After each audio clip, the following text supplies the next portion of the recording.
मुंबईसह उपनगरात मुसळधार पाऊस। पावसामुळे मध्य आणि पश्चिम रेल्वेची वाहतूक 10 ते 15 मिनिटे उशिराने पुढील 36 तासात 200 मिलीमीटर पावसाची शक्यता।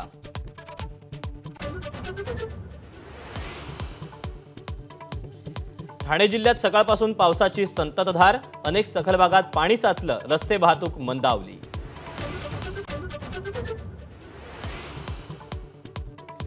कोकणातही पावसामुळे अनेक ठिकाणी पाणी साचून अलिबागच्या जिल्हा रुग्णालयात पावसाचं पाणी शिरल्यानं रुग्णांची गैरसोय।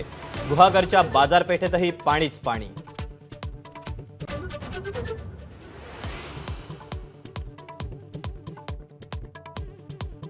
पंतप्रधान नरेंद्र मोदी आज मुंबई दौऱ्यावर 29,400 कोटी रुपयांच्या विविध प्रकल्पांचं लोकार्पण आणि भूमिपूजन करणार। लोकसभा निकालानंतर पहिलाच मोदींचा मुंबई दौरा।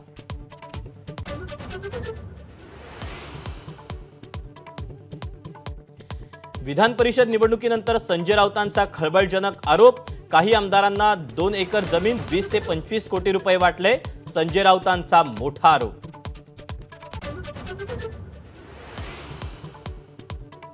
विधान परिषद निवडणुकीत मोठ्या प्रमाणात घोडेबाजार।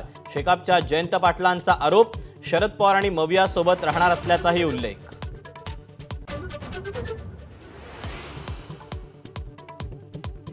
नारायण राणे यांच्या खासदारकीला हायकोर्टात आव्हान। ठाकरे गटाचे नेते विनायक राऊतांकडून याचिका दाखल। मतदारांना धमकावून विजय मिळवल्याचा आरोप।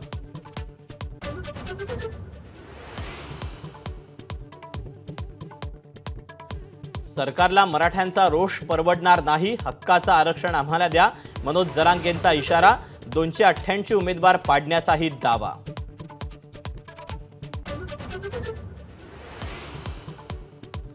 वादग्रस्त आयएस पूजा खेडकरांना अहमदनगर रुग्णालयातून दिव्यांग प्रमाणपत्र।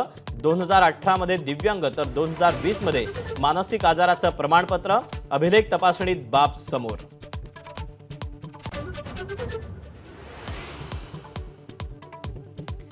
एबीपी माझाच्या बातमीनंतर वादग्रस्त आयएस अधिकारी पूजा खेडकरांच्या आईवर गुन्हा दाखल।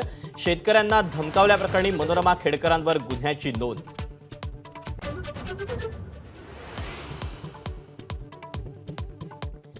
राज्यावरचा कर्जाचा बोजा 8 लाख कोटींवर। वास्तववादी अर्थसंकल्प तयार करा।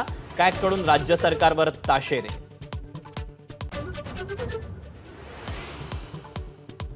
पालघरच्या तारापूर औद्योगिक क्षेत्रात कंपनीत ब्रोमिन गॅसची गळती। सर्व कामगार कंपनी बाहेर। गॅस लिकेज बंद केल्याची पोलिसांची माहिती।